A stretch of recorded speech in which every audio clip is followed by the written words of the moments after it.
Hola a todos, mi nombre es Andrea Ponce y en esta oportunidad, junto con mis compañeros, les presentaremos nuestro seminario sobre las estrategias regulatorias en bioquímica, en donde explicaremos los diferentes tipos de regulación enzimática, explicando su importancia y algunos ejemplos representativos.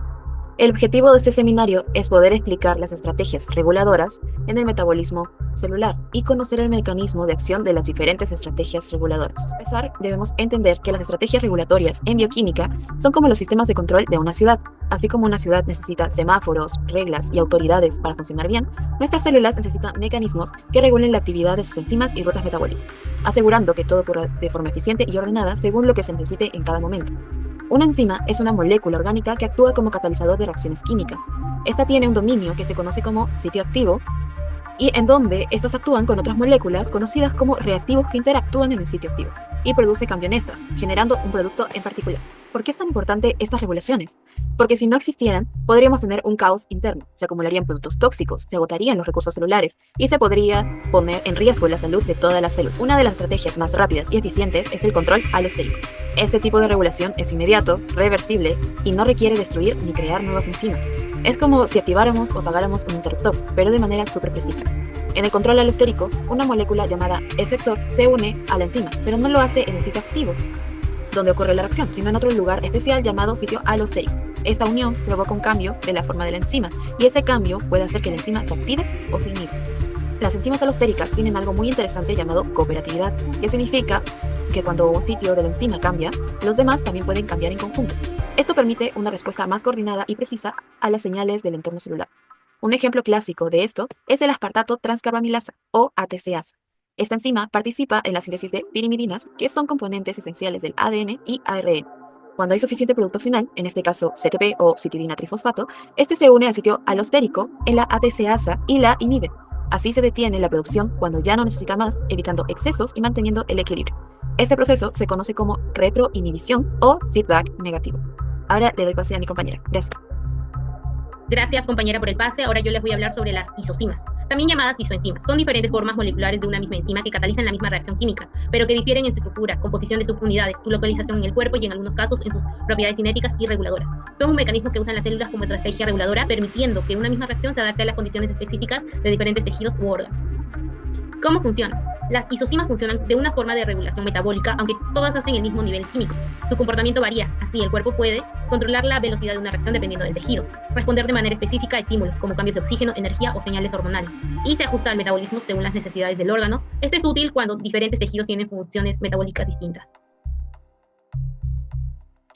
Características claves de las isocimas: tejido específicas. Algunas isocimas se expresan solamente en ciertos órganos. Desarrollo dependiente, pueden cambiar durante el crecimiento o maduración.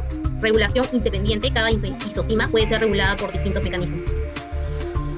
Ejemplo, el lactato deshidrogenasa, LDH, es una enzima importante en el metabolismo anaeróbico, específicamente en la conversión reversible del piruvato al lactato, utilizando NAD como cofactor. Esta reacción es fundamental en la glucólisis anaeróbica, especialmente cuando falta oxígeno. ¿Por qué es importante esta diferencia? En el corazón se usa oxígeno constantemente, se prefiere convertir lactato en piruvato para alimentar el ciclo de Krebs. En el músculo, que trabaja a veces sin oxígeno, por ejemplo, ejercicios intensos, es favorable convertir piruvato en el lactato para poder producir ATP rápidamente. ¿Por qué esta estrategia es útil para el cuerpo? Por la flexibilidad metabólica, el organismo puede responder a diferentes demandas energéticas y ambientes. Especialización tisular, cada órgano puede ejecutar su función metabólica óptimamente. Desarrollo y adaptación, algunos isocimas cambian durante la infancia o en condiciones como el ayuno o el ejercicio. En conclusión, las isocimas son formas diferentes de una enzima que realizan la misma reacción, permiten regulación precisa según tejido, etapa del desarrollo o condiciones fisiológicas, son una herramienta clave del cuerpo para controlar el metabolismo sin cambiar la reacción química que se realiza. Ahora le doy el pase a mi compañero. En el intrincado universo del metabolismo celular, las enzimas no trabajan de forma aleatoria, sino que su actividad está finamente regulada por distintos mecanismos, y uno de los más importantes es el de las modificaciones covalentes. Estas modificaciones consisten en la adición o eliminación de grupos funcionales sobre la estructura de una enzima. Grupos como el fosfato, el acetilo o el metilo pueden unirse a la enzima y alterar completamente su forma y su función. Esta regulación permite que una enzima esté activa o inactiva según lo que necesite la célula en ese momento. Lo más interesante de este proceso es que es completamente reversible. Eso quiere decir que, así como puede activar una enzima, también puede desactivarla con la misma velocidad, lo que da lugar a un control completamente dinámico. Las enzimas encargadas de llevar a cabo estas modificaciones también son muy específicas, como por ejemplo las quinasas que se encargan de añadir grupos fosfato, mientras que las fosfatasas se encargan de eliminar estos grupos. Este tipo de regulación es crucial para que la célula pueda responder con rapidez ante cambios en su entorno, cambios como las señales hormonales, el estrés o las necesidades energéticas. Un ejemplo clásico de modificación covalente reversible sería la fosforilación, uno de los mecanismos más usados por la célula, que consiste en añadir un grupo fosfato a ciertos aminoácidos de una proteína. Generalmente, estos grupos serían serina, treonina o tirosina. Esta simple modificación puede cambiar por completo la forma en que la enzima interactúa con las moléculas. Un caso muy conocido es el de la glicógeno fosforilasa, una enzima que participa en la degradación del glucógeno, la reserva de energía en el hígado y los músculos. Cuando la célula recibe una señal como la adrenalina, esta enzima se fosforila y se activa rápidamente, permitiendo que el órgano obtenga energía de forma casi inmediata. En resumen, las modificaciones covalentes permiten a la célula encender o apagar sus funciones clave con gran precisión, como si se tratasen de interruptores moleculares. Estos son esenciales para mantener también el equilibrio interno y responder con eficiencia a los cambios que presenta el entorno. Yo les hablaré sobre la activación proteolítica. La activación proteolítica es una estrategia regulatoria en la que una proteína se activa mediante el corte, este proceso se llama hidrólisis, de enlaces peptídicos específicos dentro de su estructura. Este proceso convierte una forma inactiva, lo cual sería una proenzima o un zimógeno, en su forma activa funcional. ¿Cómo funciona esta estrategia regulatoria? De por sí es la síntesis en forma inactiva. Muchas enzimas se sintetizan como proenzimas para evitar que actúen en momentos o en lugares inadecuados. La activación mediante el corte proteolítico es donde una proteasa específica corta un enlace peptídico en la molécula. Este tiene un cambio conformacional a la vez. Este corte cambia la estructura tridimensional de la proteína, dejando expuesto su sitio activo, y ahora tiene una función activa, la cual la enzima desactivó y puede llevar a cabo su función biológica. Este mecanismo es irreversible a comparación con otros. Una vez activada, la enzima no puede volver a su forma inactiva original. ¿Por qué es importante o cuáles son las ventajas que puede tener este sistema? Principalmente, este sistema tiene un punto y un lugar específico para evitar que se pueda activar antes de tiempo o después de tiempo, especialmente antes. A la vez ahorra energía, ya que al estar ya sintetizada, lo único que necesita simplemente es poder activarlo. Como mencionamos también, es irreversible, corte permanente, asegurando una función definitiva, muy útil en relación cascadas de coagulación o en el tema de apoptosis. Con respecto a su relevancia patológica, este sistema de regulación puede tener ciertos errores dentro de ellas, lo que puede causar enfermedades como por ejemplo una pancreatitis aguda, lo que sería que la activación prematura de enzimas antes de tiempo pancreáticas digieran al propio páncreas. Una trombosis, una activación excesiva de la cascada de coagulación, también puede afectar el sistema inmunológico. De por sí se enfoca, como un ejemplo más claro, es que está enfatizado en las enzimas digestivas. Estamos viendo que la activación proteolítica es esencial para controlar funciones vitales, permite respuestas rápidas y precisas, está involucrada en la digestión, en la coagulación, en la inmunidad. Es un ejemplo perfecto de regulación biológica efectiva e irreversible. Además de esto, el corte de una proteína puede ser el inicio de una respuesta que salva una vida o que termina en una célula. Dando un poco más de énfasis, la activación proteolítica no solo permite que una proteína se vuelva funcional, sino que representa una de las estrategias más importantes, más elegantes de control biológico, donde el tiempo y el lugar marcan la diferencia entre la vida, la reparación o en todo caso la destrucción de la célula. Gracias por ese informe sobre la actividad proteolítica.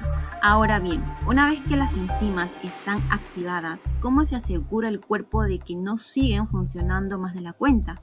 Porque si se activan demasiadas o se quedan activas por mucho tiempo, el sistema puede descontrolarse. Es por ello que vamos a explicar cómo será el control de la cantidad de enzimas. Pero para ello vamos a definir qué es.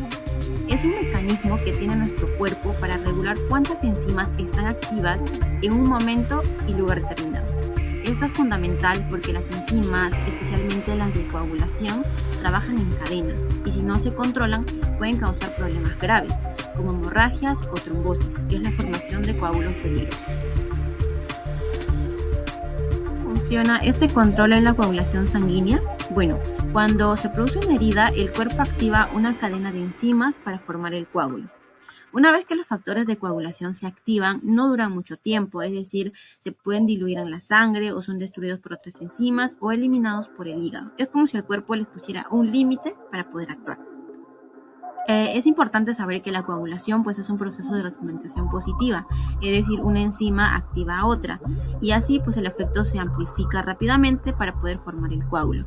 Pero si esto no se detiene un tiempo, puede volverse peligroso. Es por ello que la enzima trombina no solo ayuda a formar coágulos, sino que también activa la proteína C, que desactiva otros factores de coagulación, como el 5 activo y el 8 activo. Así el cuerpo pone un alto para que la coagulación no se descontrole.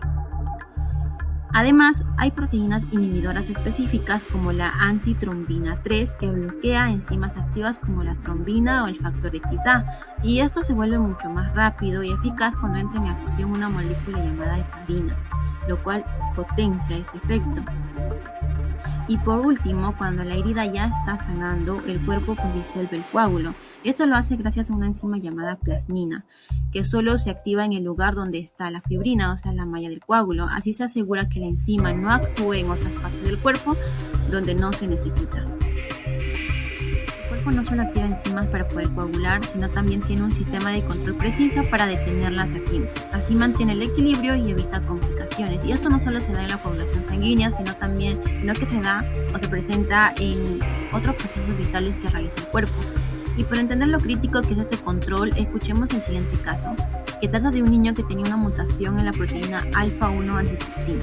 Esta proteína normalmente inhibe una enzima llamada elastasa, pero por un pequeño cambio en su estructura empezó a inhibir a la trombina, que es clave en la coagulación, como ya lo vimos.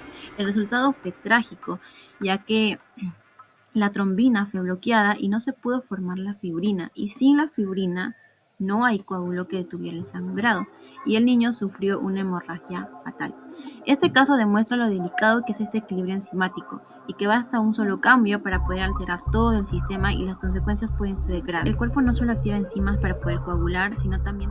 Muchas gracias por el pase, compañera Livia. Ok, chicos, hoy día les traigo un caso clínico relacionado con las estrategias reguladoras del metabolismo celular para que puedan entender mucho mejor el tema. Luis es un paciente de 45 años que llega a consulta porque ha estado subiendo de peso sin razón aparente. También se siente cansado, tiene estreñimiento, intolerancia al frío y ha notado que su piel está más seca de lo normal. En el examen físico justamente se encuentra que tiene primero sobrepeso. El pulso está un poco lento y sus reflejos están justamente disminuidos. Los análisis muestran niveles elevados de TSH, que es la hormona estimuladora de la tiroides, y niveles bajos de T3 y T4, lo que nos indica que tiene hipotiroidismo primario. ¿Y por qué pasa esto? En condiciones normales, cuando bajan las hormonas tiroides, la hipófisis responde aumentando la producción de TSH, una hormona que estimula la tiroides para que produzca más hormonas tiroideas, T3 y T4. En un ejemplo de retroalimentación negativa, que es justamente lo normal que pasa, pero en el hipotiroidismo primario la tiroides no responde bien, aunque haya más TSH. Por eso, las hormonas tiroideas siguen bajas y el cuerpo no logra recuperar justamente ¿qué cosa? La homeostasis. Esto afecta directamente al metabolismo celular, porque las hormonas tiroideas regulan muchas rutas metabólicas, estimulan la producción de energía, el uso de oxígeno, la quema de grasas y el metabolismo de carbohidratos. Por eso, a falta de estas hormonas, el cuerpo de Luis entra en un estado de lento funcionamiento, podemos decirlo. Se siente cansado, aumenta de peso y su metabolismo general se reduce.